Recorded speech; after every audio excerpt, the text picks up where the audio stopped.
One, two, three, four, five, six. That's how many days until Florida plays football. 6. And the college football season as a whole starts tomorrow. Sure, not great games, but definitely some games to watch if you're a college football fan like myself. Definitely going to be checking out Notre Dame and Navy. Going to be checking out San Jose State going up against former Heisman winner and a Pac-12 contender, playoff contender in reigning Heisman Trophy winner Caleb Williams and the USC Trojans. Ladies and gents, we have made it. We freaking made it to football season. And speaking of making it, Netflix released the documentary, finally, that it made about the Florida Gators from 2006 to 2009, chronicling the rise and fall of the short-lived dynasty under Urban Meyer in Gainesville. And I want to open today's show just talking a bit about Swamp Kings, the documentary, because I finished it on Wednesday, and I really enjoyed it thoroughly. I thought it was interesting. It reminded me of a lot of things I saw as a kid, and it kind of introduced me to some of the things I was missing just because, for Florida's first national title, I was 6 years old. And then for, when they lost to Alabama in the SEC championship game, sure, I love football. I was watching it, but I was 9. So I didn't really get a great, it was a nice callback, a nice refresher to what Florida was when I was a kid. And it was a nice trip down memory lane, but I think that's really all it was. It was a nice trip down memory lane for a lot of Florida fans, but it didn't really, there were some voids. There were some considerable voids that could have really made it special if they were included. I thought it could have taken some looks at the issues that really made the empire crumble under Urban. I thought that was largely ignored, kind of neglected in this process. I would have liked to hear the perspective of Percy Harvin and the Pouncey twins, namely, just two staples of that era. Florida was speed and Florida was physicality. Two things combined that no team had really done before then. They had either been one or the other. Obviously, going into that 2006 national championship, everyone said, all right, Florida's going to have to try to, combat the power of Ohio State. They did that, and they added the speed aspect and said, wow, they've combined both. Percy Harvin was the face of the speed. The Pouncey twins were two of the ones, along with the Brandon Spikes and the Tim Tebow and everything, all those pieces, Brandon Seiler. That was the physicality. That was the mean streak that Florida brought to the table. But we didn't get the Percy Harvin. We didn't get the Pouncey twins, even though they were embodiments of this Florida team and what made it so dominant during that stretch. But I didn't think it was all negative. I'm not going to sit here and dwell on what they didn't include, because I do still think it was a very entertaining documentary. In its current form, I think it's a positive for Florida. I think it's a massive talent acquisition tool for the Gators to be able to use. It's free recruiting ammo to kind of call back to the glory days, put them on display for kids who were too young to see it happen live, so they can remember or learn for the first time the powerhouse that the University of Florida was. They've heard it throughout most of their lives, or at least they've known that Florida used to be something, but now they actually get to see it in detail, which is great for the University of Florida and the direction it's trying to go, because now they're getting an in-depth look at what went on at Florida, why it was so powerful, why it was so dominant in the NCAA. And now Billy Napier and co can go on the trail and say, hey, you see Swamp Kings, bro? You see the heights that this program's been to? You see that they've been to the pinnacle? You see that they've been able to reach national championship levels in 2 out of 4 years? We're bringing that back, and we need you to make it happen. That's what they're saying. And Netflix gave Billy Napier and his staff the recipe. Now it's just time for them to get to cooking, baby. That's all it is. It's just time for them to get to cooking. And that's something that can happen with any team. If this was Alabama, if Alabama was to fall off in the next few years, take a 15 to 20-year break and have just some ups and downs throughout the long stretch. Nick Saban retires. They struggle to find a head coach. And then they call back to what has been going on with the Crimson Tide for so long. Kids are going to remember that. And it's going to be free recruiting ammo for Alabama. It's just there's a possibility that Florida can really use this to take them to that next level. We've seen them be able to have success in the talent acquisition department under Billy Napier. That 2024 class right now is ranked 3rd in the nation. A lot of the 2023 kids that are coming in to Florida's class to Florida's roster from the last class are going to be significant contributors for the University of Florida this season. And adding on to that, a look back on memory lane, a good look back to memory lane in that regard with Swamp Kings gives Florida that extra push it could potentially need to get back to being a powerhouse in the NCAA. But that's all I really have from Swamp Kings. I can get in depth, but I feel like the takes have already been kind of thrown out there from it. And like I said, there are some things missing, but overall, I did enjoy watching it. I thought it was a good piece, a good 4 episode series. Honestly, if the things were included, that thing could have went 8, 10 episodes. So it would have been much longer if they would have included all the things that people are asking for.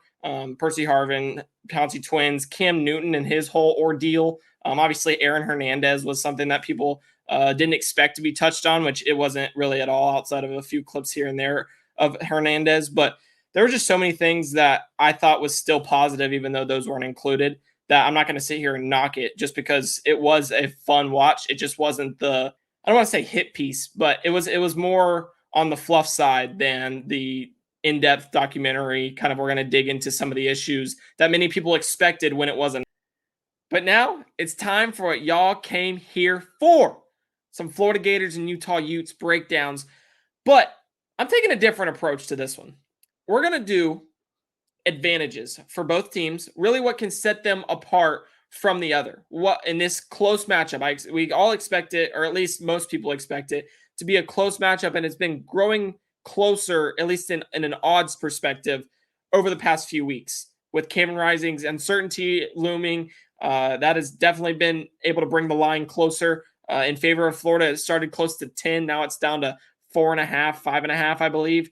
And so we're just looking at the strengths both of these teams have, the advantages that they have going into this contest that can put them over the edge to be the victors of what could be a very, very close week 1 matchup that comes down to the wire, just as the one last season in Gainesville did, with Florida pulling it out with that last second interception. But before we get into all that, make sure you like this video, subscribe to CARROLL'S Cadence. We've finally hit half of 1K on Wednesday, half a thou in this thing. We're there.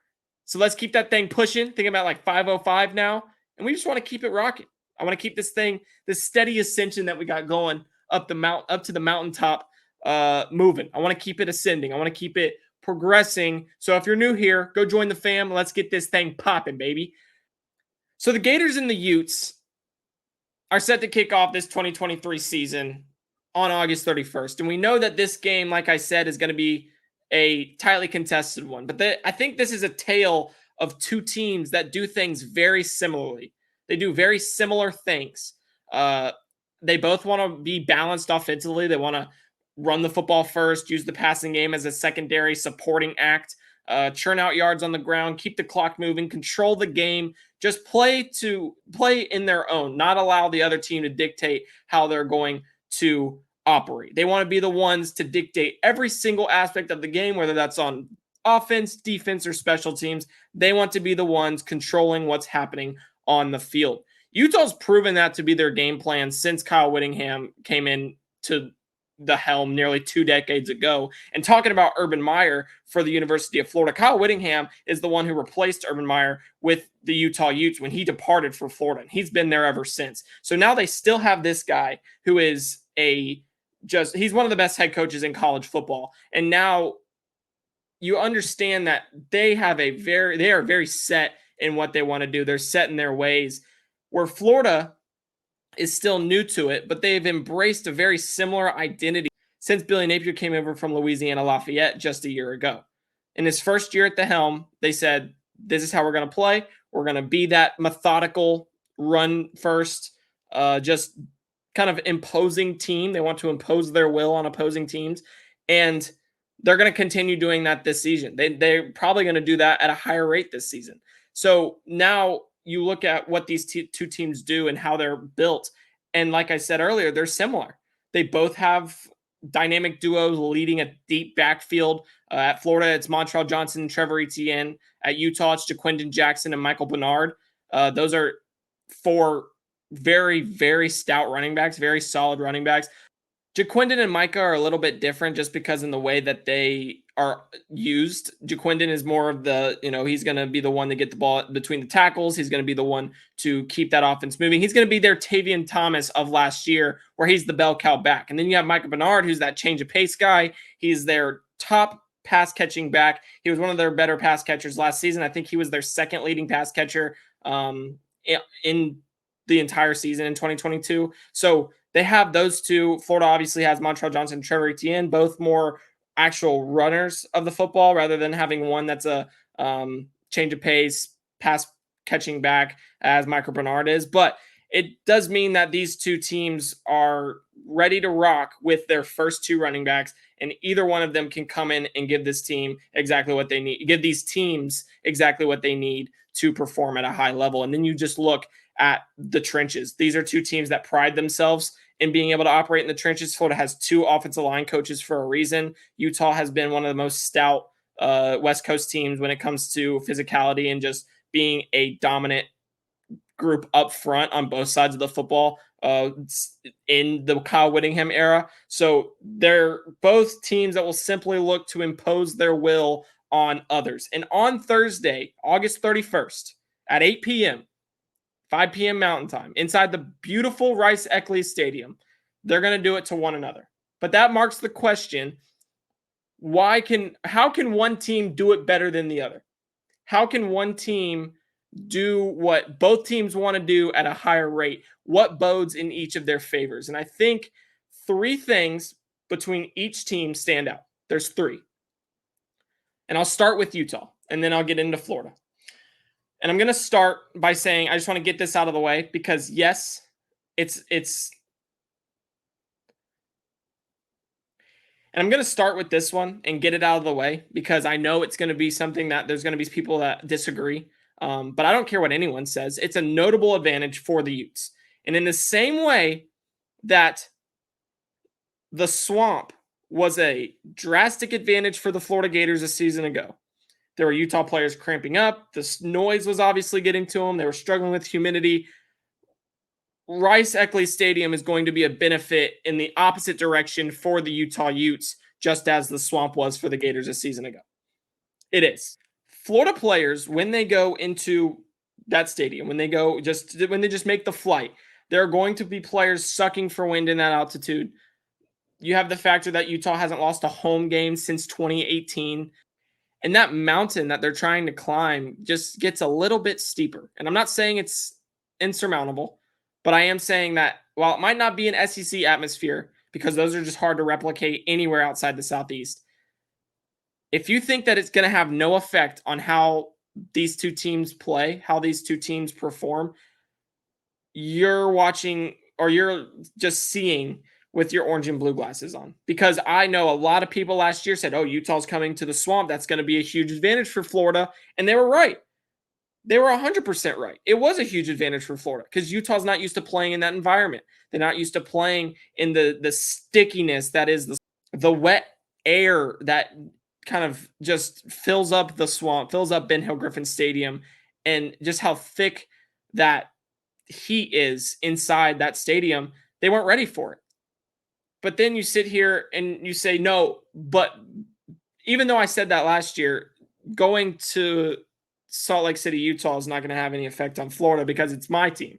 That's not how this works. That's not how it works at all. It is just as big of a issue for Florida to go to Utah as it was for Utah to go to Florida. Florida's not used to playing in that altitude. Florida's not used to being, having the difficulty of just breathing in that air. That's difficult. There are NFL players who struggle with that when they go to Denver. And obviously it's not on the same scale as Denver, but it's still a difficulty. So it's important to understand that this is going to be something that bodes in Utah's favor. So it's time to take the orange and blue glasses off, lay them down on the counter for a second, and realize that this is going to be a factor. This is going to be a reality for the Florida Gators. I'm not saying it's detrimental, but it is something that gives Utah an edge as they go into this week 1 matchup. And then at number 2, you have Utah's defense. Yes, the whole dang thing. All of it, that entire defense. You watch it from last season, you look at the numbers, and they were unarguably the best Pac-12 had to offer. The best that conference had to offer. And then you piece it together with a strong unit up front returning, two preseason All Pac-12 candidates in the second level in Kareem Reed and Lander Barton. And then you just look at this retooled secondary that they have despite losing Clark Phillips from a season ago. And even without their uber talented coverage man moving on to the NFL, that's still a unit that's going to perform at a very high level this year. And that's going to be an undenied strength for Utah in 2023. And I think it starts in week 1 this year rather than starting as kind of churning out as the year goes on. And it's not just talented, but it's deep. They got players at every position and multiple of them. And so they're going to be able to rotate at a pretty consistent rate, similar to Florida at specific spots. As a result, it's likely that Utah's defense won't present Florida the chances it had a season ago, the opportunities that Florida took advantage of to ultimately win that game. I don't see them having offensively. Sure, there can be some possibilities to happen on the defensive side of the ball. I'm not saying that, but offensively for Florida, I think it's going to be a very tight, they have to execute at every possible opportunity, or Utah's defense is going to be a rough first opponent for Graham Mertz as he looks to kind of get off to a good start in his new home this season. He came to Florida for a fresh start after struggling at Wisconsin, has looked to kind of be able to perform in a way that Florida needs of him, to be that game manager and just be someone that operates the offense at a consistent, well-oiled kind of, in that kind of meticulous fashion that Billy Napier wants from his signal caller. He's shown that he can do that throughout fall camp. But when we get into week 1, when Florida is going into Utah, they're going into Salt Lake City, are they able to do so against a defense that is going to be very, very difficult for every team they play, whether that's Florida's offense as kind of powerful, that power rushing game that they want to kind of utilize, or a USC later in the season, which is just innovative. They're kind of going to spread the ball around the field like Caleb Williams do Caleb Williams things, which is unreplicable by any quarterback in college football realm at this point. Utah's defense is going to be a strength, and I think that could give Graham Mertz some difficult looks as he tries to get off to that fresh start that I mentioned. And finally, relative to what Florida has really looked for, and finally, relative to what Florida is right now, I mentioned earlier that Kyle Whittingham is nearly 2 decades in at Utah.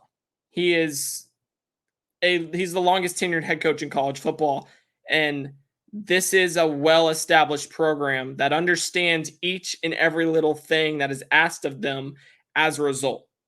They know what they want to accomplish. They know how to make it happen, and they know what the end result looks like when they're able to.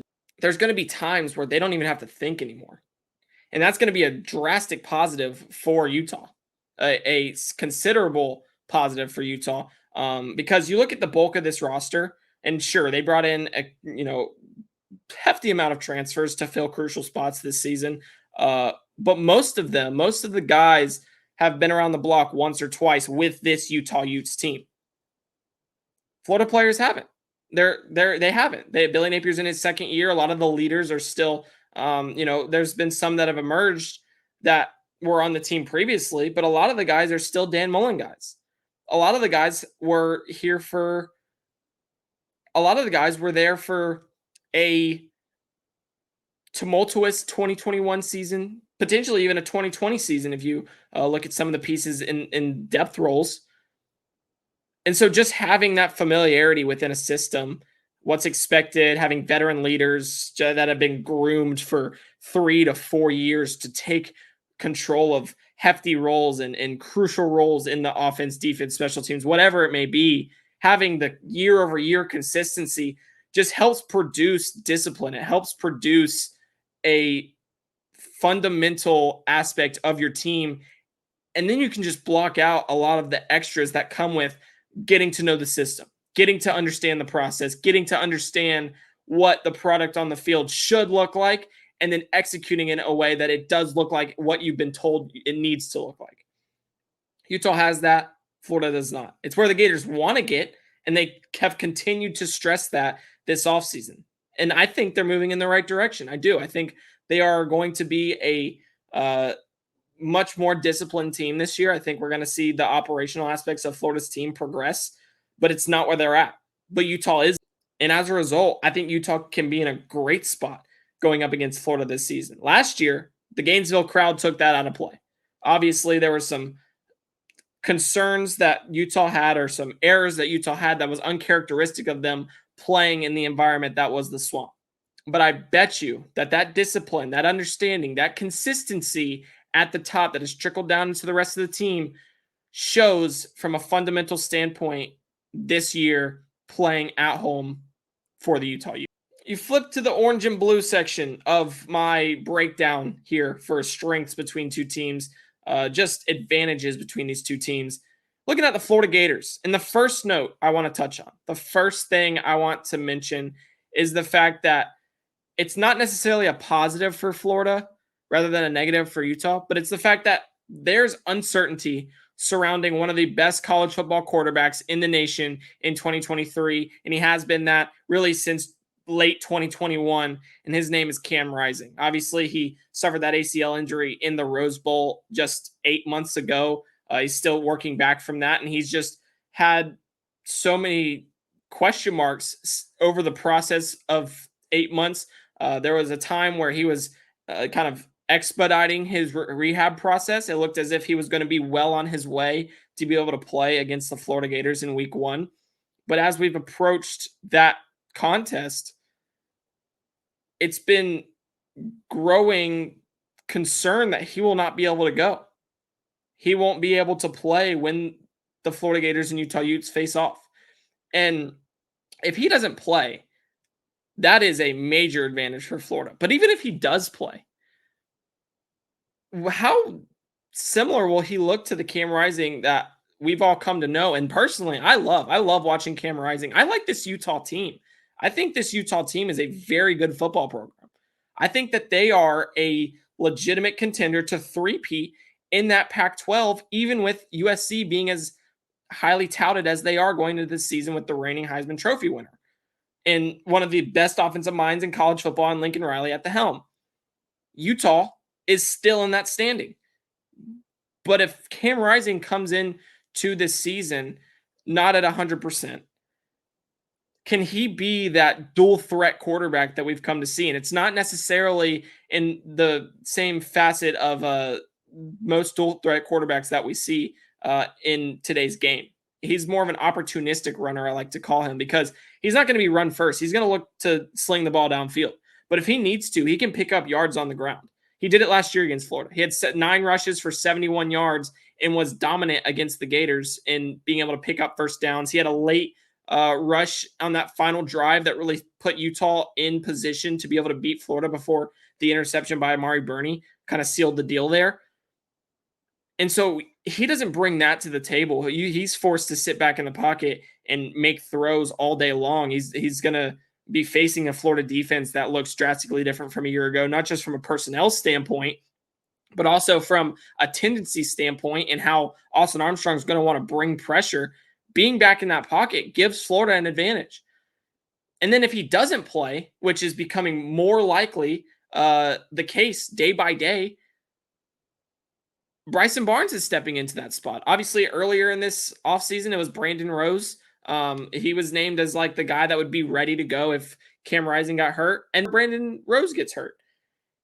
And now Bryson Barnes, who is a veteran, he's seen some action, is going to be the guy, but he's been at Utah for 4 years now. And he's going into really his first season as his first real, like, true game as a starter. He started one game in his past over 13 games, but this is his first big contest as a starter if he's the one that lines up behind center in Salt Lake in 6 days. And sure, there are some reasons to think that he could right that ship and keep them steady, but over 200 career snaps, most of them coming in relief of the starter and Cam Rising.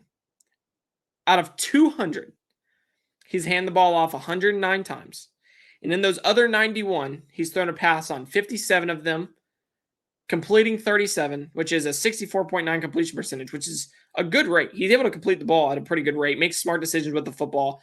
He accounted for 453 yards, 5 touchdowns, 2 interceptions in 13 games, and like I said, 1 start. So it's been enough to keep Utah afloat when he does see the field. He's also, I think, taken decent care of the football, and he can kind of just make the throws asked of him when he's playing in a relief role.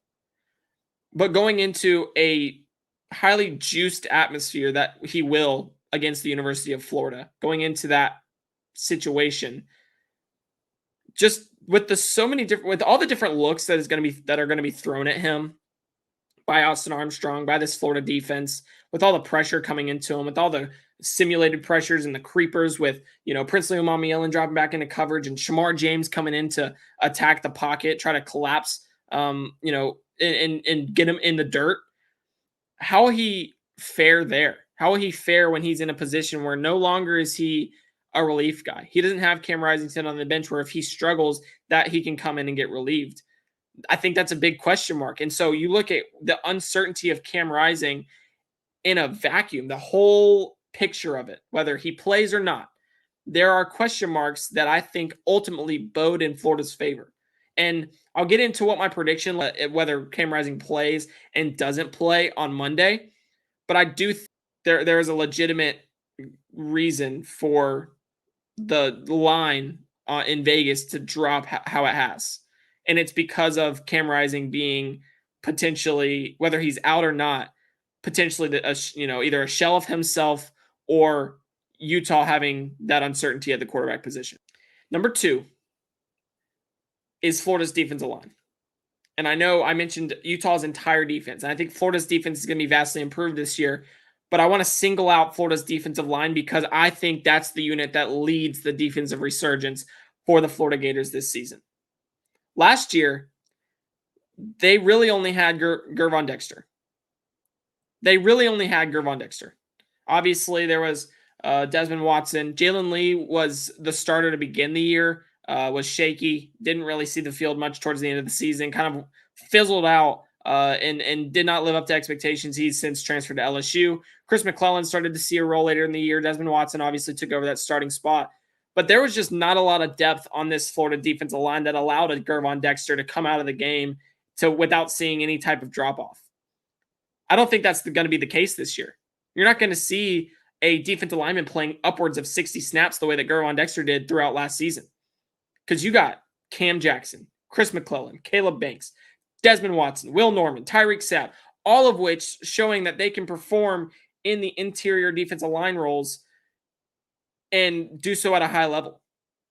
Those are some big boys in the middle. Massive dudes. Some massive dudes up front for Florida. And so there's the potential to kind of turn this rushing defense around, not get gashed through the middle, not have the issues that it did throughout last season and even the year before that, and just help create some interior push, whether that be against the run or even against the pass. That blueprint that is now there wasn't there a season ago. Like I said, Gervon Dexter had a lack of supporting pieces. That's changed. It's in the past. That is not going to be the case for Florida in 2023. And Florida's made it a point to shore up that unit. And I think they have the potential to reap the benefits of that as early as week 1. Because 1, there are so many guys to be able to perform in that rotation. And 2, they possess a clear size advantage against Utah. Sure, it's a great O-line. I think Utah's O-line is very, very good. It returns 60% of the starters, which is 3 out of 5 offensive linemen. And both new pieces that they have are going to be good. They performed well when they've gotten opportunities, when they've gotten chances. Left tackle specifically, Falcon Kaumatule is going to be a solid fixture on the left side of that line of scrimmage as, the blindside protector. I think that right side of the line of scrimmage is going to be very good in being able to kind of be that when they are in trouble, we're going to run right. We're going to run behind our right guard and right tackle who have been here, who are experienced, and who understand that we're playing, they can play together because they have that chemistry with each other. But just Florida's size advantage, you look at the beef that they have in that middle. Just some beef. And the rotation that allows them to stay fresh while being just as big in, any scenario, and the production that will come and be sustained makes that an undeniable strength of this team. I put it up there with the running back room in terms of talent and in depth, because we know Montreal Johnson and Trevor Etienne and even Trayon Webb are going to be able to get it done. Obviously, the loss of Cam Carroll hurts that one a little bit, but then you look at this defensive line on the interior and you say, yeah, these guys are some dogs. These guys are some absolute dogs. They're some big boys. And as a result, I think that they're going to be able to kind of stifle what Utah brings to them, because we know that, at least on paper, they have what it takes. Because if you're able to collapse that middle, if you're able to keep teams from running on you, commanding double teams, and allowing that second level to really push forward and find the gaps, you can put yourself in a great position to be able to halt a rushing attack, even if it does have some studs like Jaquindon Jackson and Michael Bernard, Chris Curry, Jalen Glover, a former Gator recruit out of Lake Gibson. Just potentially put the ball in Bryson Barnes' hands to try to get him to make a mistake. He's played pretty much mistake-free football for them. Had 2 interceptions a season ago, but has been 2-to-1 interception ratio. You'll take it for a backup as he gets into the groove of things. If you can put it in his hands and potentially make it to where you can just let him have to rip it across the field, that's a positive for Florida. And I think that that's what they want to do. And as a result, I think that this is the biggest positive leaning in Florida's direction for this game and potentially for their season. And finally, and I know this is a fiddle that continues to get played week in and week out. But when the music sounds good, when the music produced is on the fiddle, is sounding nice, sounding calming, you got to keep playing it. So the young, unidentified talent that Florida has is going to be drastic for them. Napier said on multiple occasions, we are dependent on young players in 2023. We will be dependent on these freshmen, redshirt freshmen, in 2023. Guys that have not seen the limelight yet will be the ones seeing the limelight for Florida in 2023. And they just keep showing out. Those young pieces continue to show out in fall camp and just really any opportunity that they are presented. They keep presenting reasons for the staff, their teammates, and even media to talk about. They keep doing the right things on the field and on the practice field to see the field, the playing field on day one, to step onto that gridiron under Rice-Eccles Stadium and be ready to go in week one. And names include Trey Wilson, Andy Jean, Kelby Collins, Cameron James, TJ Searcy, Jordan Castell, Jakeem Jackson, Dijon Johnson, and those are just true fresh. And then you have some second years like Jack Pyburn, Devin Moore, Chris McClellan, Shamar James, Trevor Etienne that are more experienced, but they're still fresh. They're still new. They're still young. And while they might not be the unidentified talent I talked about with the other guys, they're still young talent that Florida's going to lean on. But the unidentified talent that I think will make a difference, whether that means resulting in a victory or not, in the just guys that I named, plus more. There are more guys that could potentially see the field in week one of their freshman season outside of the, like I said, Eugene Wilson or a Kelby Collins or Jordan Castell, who could potentially be not just seeing the field, but seeing it in a high volume rate at the beginning of the season. Will make a very positive impact for the Gators. Before we end today's show, I want to just start a new segment, and I like to call it Dog of the Week. And it's dedicated to a member of the Florida Gators 2024 commitment class. I'm going to give y'all a player each week that from the high school ranks that showed in his game during Friday Night Lights or Thursday or Saturday, whenever they play, that they have that dog in them. One player shows that he had that dog in him that week. It's mostly going to be on Mondays. Moving forward, it's going to be the Monday topic, the Monday show closer. But for the first time ever, we're going to make it on Friday. The inaugural segment, it's going to be a Friday because on Thursday night, Florida had one commit play, and I got to watch the stream of his game, and I saw enough. I said, all right, I've seen enough. He is my inaugural selection for Dog of the Week. From McKinney High School in Texas, the first ever Dog of the Week here on Carroll's Cadence is Xavier Filsaime. And let me just tell you something. That man is the truth. Talk about a guy who is not only someone who can just make some bone crushing hits while working downfield, take your head off your shoulders, not afraid to pop the pads at all, but can also work in coverage, whether it's man to man against a running back, tight end, wide receiver out of the slot, or just in free range zone where he's able to be a ball hawk. Bro can just get it done. He can. He can just do anything that you ask him to do. He is the future of this Florida defense, and he showed it on Thursday night. He got downhill, forced a fumble to seal the deal in a 23-21 victory over Longview, which also has a 5-star running back, Taylor Tatum. Xavier played in coverage against Tatum on this. It was kind of like a corner route. Was able to make a really good pass breakup against the fellow 5-star and just kind of combined his skills throughout the evening and showed why he is the best safety in America this class. And that's not even to mention the fact that he came downhill in a free range coverage scenario and popped the ball, jarred it out from a wideout as he was just, working across the middle of the field. He just comes downhill, boom, smacks dude, ball pops out, incomplete pass. In free range coverage. That's after going one-on-one with Taylor Tatum, who's the best running back in America. That's after coming downhill, or that's before coming downhill and forcing a fumble to seal the deal in a 23-21 victory. He is the best safety in America this class. And I think Florida State's Caleb Bolden is the next closest thing to him. I think they are neck and neck for that first spot. Bolden is an incredible athlete. He's a dog in his own right. But if we're talking about strict safety play, the best safety in America, that man X is something different. He is the one who will bring that standard of safety play that Florida became synonymous with for so many years back to the University of Florida.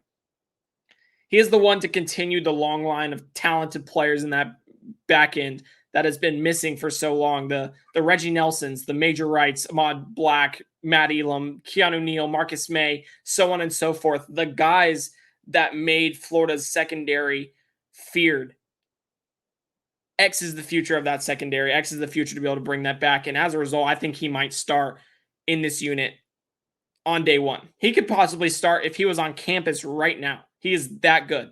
I watched the stream of the game on Thursday last night, and he proved just that. Therefore, he's my 2024 Gators commitment class Dog of the Week as of August 25th. And with that, another episode of Carroll's Cadence is in the books. Be sure to like and subscribe. Have a great weekend. I'll see y'all on Monday with the Florida-Utah breakdown, further breakdown, and prediction. I'm Brandon Carroll. And man, I'm out.